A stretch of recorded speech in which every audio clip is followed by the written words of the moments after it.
Scroll করতে করতে হয়তো এই ভিডিওটাও এড়িয়ে যেতে চাইছেন, কিন্তু একবার থামুন।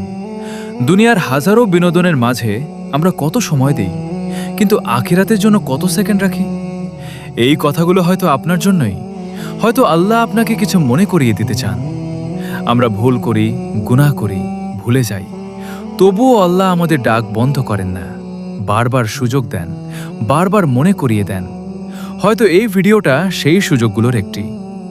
আজ আপনি ব্যস্ত, মন চাইছে না শুনতে, কিন্তু কিয়ামতের দিন যখন হিসাবের পালা আসবে, তখন হয়তো এই কয়েকটি কথাই আপনার পক্ষে সাক্ষী হয়ে দাঁড়াতো।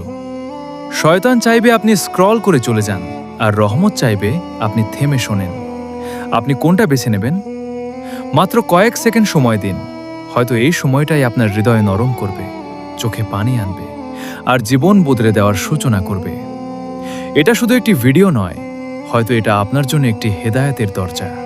তাই এড়িয়ে যাবেন না, থামুন, শুনুন, আর নিজের অন্তরকে জিজ্ঞেস করুন, আমি আল্লাহর জন্য কতটুকু সময় দিচ্ছি।